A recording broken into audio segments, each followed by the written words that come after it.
pretty cool.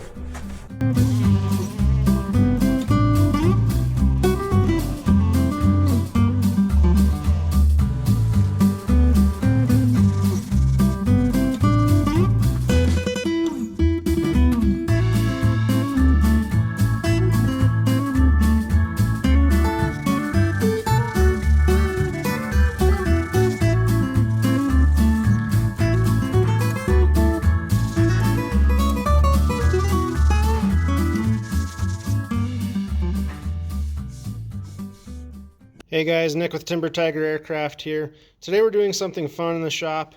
We do a lot of 3D routing for our plugs when we make our fiberglass molds. We do a lot of 2D routing when we do our sheet metal stuff for the STL kits, Jenny kits, whatever kit it is we're sending out. But this is the first time we've ever actually included a 3D routed part in a kit, okay? Now what you see here is a Jenny landing gear strut. This is the rear leg to the strut. The way we manufacture all of our struts, whether it's a wing strut, king post strut, landing gear strut, it's all the same, okay? So this video applies to all the struts in the Jenny kit. What you'll see here, tooling holes, one at each end, okay? And a little riser that will eventually get cut off. We'll get into that in a minute. But what you see in the kit is this. This is how it first comes out of the kit, okay? You'll see, again, the flat pad there. We've got a flat pad in the middle that keeps this thing stable on the router table. And we've got a bunch of little fuzzies and hairies, whatever you want to call them. So to get from this to this took me about 15 minutes, believe it or not, okay? This we take off with a grinder. I just used a 36 grit grinder disc, an old one. If you're more comfortable with a belt sander, you can use that. We ended up finishing the wood with an 80 grit on a block, okay? And that kind of gets rid of these little ridges that you see. That's from the routing process. Once that's done, you can switch to hand sanding, and we did 150 grit, and then we switched to 320 grit. And you could go to 400 grit if you really want to, okay?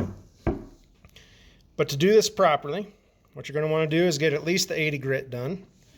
And then you're going to take this to your bandsaw, and you're going to have to cut off these ends here, all right? So, you can see in this corner, that's where the part will eventually be finished too, this black line here, okay? But what I would like to see builders do is measure an 1/8 inch out, okay, and leave yourself a little bit of excess. So we'll cut on this line up here, and then we'll eventually sand it back to that edge inside that corner there with a belt sander or something like that. What that does is it'll allow you one last chance to kind of get things right, okay? You don't want to cut into this corner and find out that you cut yourself a little bit short. Now, how accurate do you have to be? This thing is strut braced and wire braced. You really don't have to be all that accurate as long as your parts fit safely into their end brackets. The end brackets are made out of steel, and the bolt, this will get multiple bolts because it's a landing gear. Pretend this is a wing strut. It's going to get a single bolt, okay? That's a keeper bolt. All it does is keeps the strut in position, okay?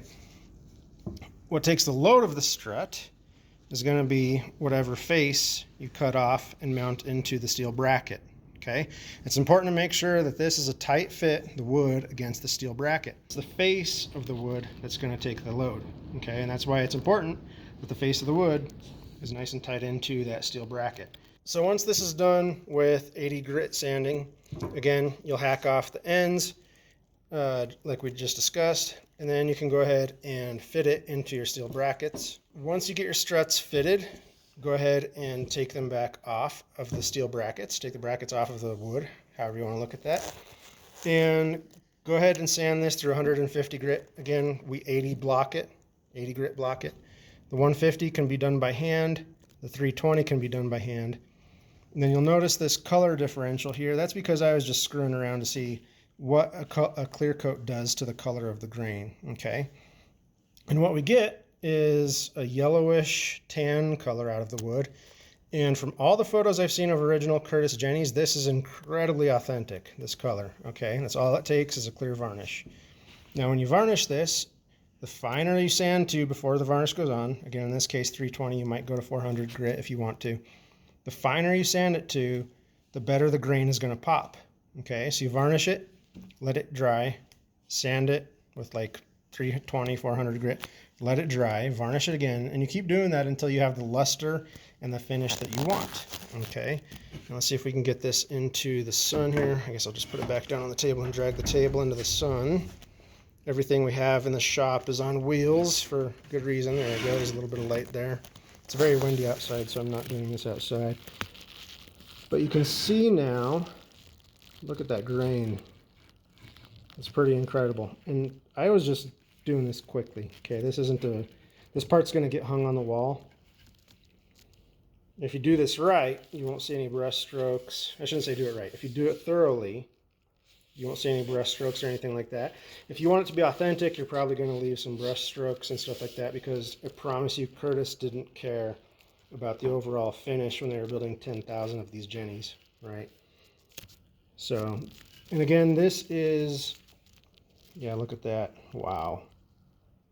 This is clear vertical grain Douglas fir, and Douglas fir tends to splinter. Let's push it back in the shade so we can see here. Douglas fir tends to splinter. You can see there we got some weirdnesses going on. We do oversize these struts so you have a chance to work those splinters out. Now if you're working this and you get a splinter that you have concerns about, call us, because it may not be a huge deal, okay? You can see there's some splintering right there. So we'll sand that out. And on the landing gear, and this is the landing gear struts only, the landing gear gets 3 bands of twine, okay? And those are varnished. And the idea behind the twine is that if you get into a hard landing situation, first off, it reinforces the fibers and the grains in the wood, makes it less likely that the strut's going to collapse in the first place. But if it does collapse, it also prevents, those bands will also prevent this thing from turning into a splintering machine, you know, something that splinters and wants to go up through the fabric of the airplane and get you. You don't want that. So that's what those bands are for. Again, the wing struts don't have those. The king posts don't have those. It's only the landing gear struts. So yeah, if you buy a Jenny kit and you opt for the pre-routed struts, this is what you get in the kit. And again, this saves you a ton of time. You can see it's a proper airfoil shape, well, streamline shape, just like streamline tube, and it transitions into a flat shape that fits into your brackets. So, I mean, this is worth every penny. This is a tremendous labor saver, okay? So if you buy a Jenny kit, I very strongly recommend that you get the struts as well.